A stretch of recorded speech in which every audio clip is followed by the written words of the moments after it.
সাংবাদিকদের মুখোমুখি দিলীপ ঘোষ। দিল্লি থেকে দেশভাগের চক্রান্ত চলছে। বেশ কয়েক বছর একই রকম ভাবে বিধ্বংসী বিচ্ছিন্নতাবাদ চলছে। এরা আন্দোলনজীবী, কিন্তু ইনোসেন্ট লোক সামনে রেখে দেশে উৎপাত তৈরি করে সরকারকে বিব্রত করার চেষ্টা চলছে। সহজ টার্গেট পার্লামেন্ট অধিবেশন, ওই সময় ওখানে প্রেস মিডিয়া বেশি থাকে, দৃষ্টি আকর্ষণ করার চেষ্টা। পাকিস্তান বা বাংলাদেশ বানানোর চেষ্টা চলছে, নেপাল বা শ্রীলঙ্কা বানানোর চেষ্টা চলছে। আগেও সফল হয়নি, এবারও সফল হবে না। একই কুশীলব।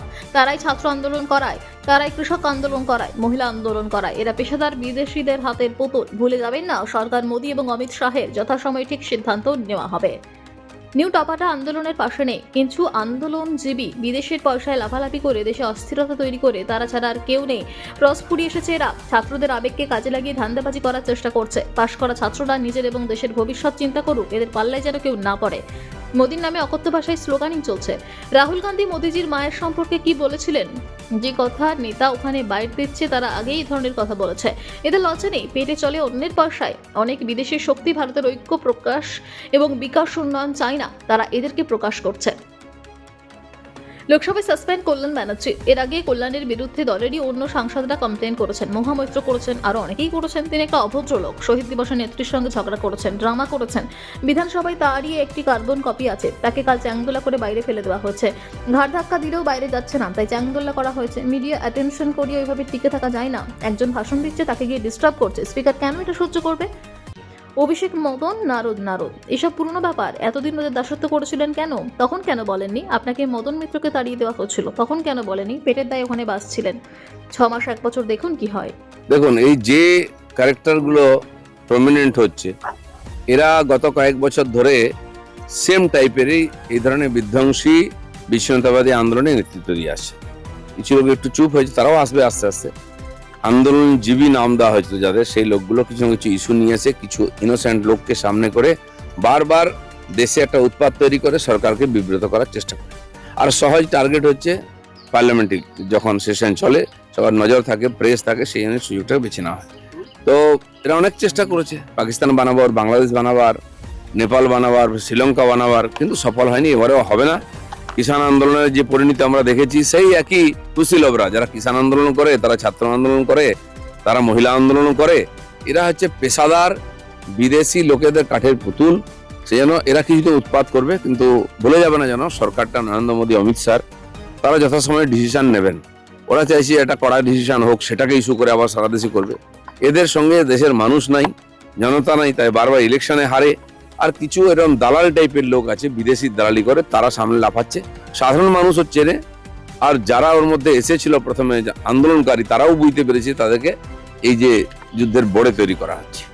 যারা নিটে সেকেন্ড টাইম পরীক্ষা দিল, প্রথমবার লিক হওয়ার পরে পরীক্ষা দিয়ে যারা টপার হলো, তারা বলছে হ্যাঁ আমরা পরীক্ষা একবার ক্যান্সেল হয়েছে, আরেকবার দিয়েছি, ভালো প্রিপারেশন নিয়েছি, আমরা টপার হয়েছি, আমরা কেন যন্তর মন্তর যাব? তাহলে যন্তর মন্তরে যারা এখানে হাঙ্গামা পাকাচ্ছে, তারা আসলে কার? তারা তো নিট স্টুডেন্ট নয়। নাই, ওরাই ওই আন্দোলনজীবী যারা বিদেশির পয়সায় লাফালাফি করে দেশে উৎপাত তৈরি করে। প্রায় শেষের দিকে চলে এসছে এরা, কিন্তু ছাত্রদের আবেগকে কাজে লাগিয়ে বারে বারে এরা এই ধরনের ধান্দাবাজি করে। পাস করেছে ছাত্ররা, তাদেরকেও আসতে হবে। ঠিক বলেছে, আজকে ছাত্ররা নিজের এবং দেশের ভবিষ্যৎ চিন্তা করে ডিসিশন নিক। এইসব ধান্দাবাজ লোকেদের পাল্লায় যেন কেউ না পড়ে। এক্ষেত্রে সব থেকে গুরুত্বপূর্ণ প্রশ্ন, প্রধানমন্ত্রী মোদী তাকে অকথ্য ভাষায় আন্দোলনকারীরা টার্গেট করছেন এবং গালিগালাজ করছেন। একই লোকগুলো, রাহুল গান্ধী মাননীয় মোদীজি তার মা সম্বন্ধে কি বলেছে, এবং যে কটা নেতা দেখছেন বাইট দিচ্ছে, সবাই এর আগেও এই ধরনের ব্যবহার করেছে। এদের লজ্জাও নেই, কারণ এদের পেট চলে অন্য কারো পয়সায়। এরা তার মাইকের স্পিকার হিসেবে কথা বলে। এরা শেষ হচ্ছে, কিন্তু কি আছে, অনেক বিদেশি শক্তি ভারতের ঐক্য, বিকাশ, উন্নয়ন চায় না, তারা এদেরকে বড় হিসেবে ইউজ করছে। কল্যাণ বন্দ্যোপাধ্যায়কে লোকসভা থেকে সাসপেন্ড করা হলো কারণ তৃণমূলেরই মহিলা সাংসদ, তাদের উদ্দেশ্যে তার যে ভাষা, এই ভাষাটা এর আগে কল্যাণ ব্যানার্জির বিরুদ্ধে তার পার্টির অন্য সাংসদ কমপ্লেন করেছেন, কমপ্লেন করেছেন, আরো কেউ কেউ করেছেন। পার্টির মধ্যে অনেক কমপ্লেন আছে, এবং তিনি যে একজন অভদ্র লোক সেটা শহীদ মঞ্চেও দেখিয়েছেন। নেত্রীর সঙ্গে বাদ বিবাদ করেছেন, ড্রামা করেছেন। আর বিধানসভায় ঠিক তারই একটি আর কার্বন কপি তৈরি হয়েছে, যাকে চ্যাংদোলা করে বাইরে ফেলতে হচ্ছে। এমনি কথা বললে ঘরে ধাক্কা দিলে ওনারা বাইরে যাচ্ছেন না। এইভাবে তো মিডিয়া অ্যাটেনশন করে রাজনীতি টিকে থাকা যায় না। চ্যাংদোলাটা কালকে দেখলেন তো কেমন লাগলো? তারপরে বাঁচার চেষ্টা করছেন উনি। আপনি ভাবুন, একজন ভাষণ দিচ্ছে, কেন তার নাম বলেন, তাকে ডিস্টার্ব করছে। সেটা ঝগড়াটা বাইরে মিটিয়ে নেওয়া উচিত পার্টির মধ্যে। স্পিকার কেন এটা সহ্য করবেন? চ্যাংদোলার সময় দেখা যাচ্ছে আপনি তো ওপরের পোডিয়াম থেকে মন দিয়ে দেখছেন, কি দেখলেন? অত মন দিয়ে কি দেখলেন? না না, আমি ছিলাম না সেই সময়। আমি আমার কেবিনে ছিলাম, অনেক লোক দেখা করতে এসেছিলেন, দার্জিলিং এর টিম এসেছিল, তাদের সঙ্গে কথা বলছিলাম। ওই লড়েছিলাম, বুঝতে পারিনি, পরে ভিডিও দেখেছি। দেখিনি।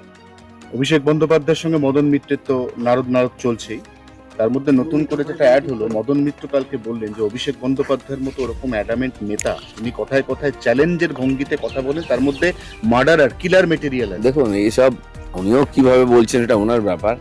এইসব পুরনো ব্যাপার। এত 15 বছর দাসত্ব করেছেন, কেন বলেননি? আপনাকে তো তাড়িয়েও দিয়েছিল, তখনও তো বলেননি। টিকে থাকার জন্য, পেটের জন্য ওখানে বসে আছে। আজকে বিপ্লবী হয়ে কোনো লাভ নেই। আর এসব ড্রামা চলছে 6 মাস 1 বছর, দেখুন কি হয়, তারপরে রেজাল্ট পাওয়া যাবে। চলুন।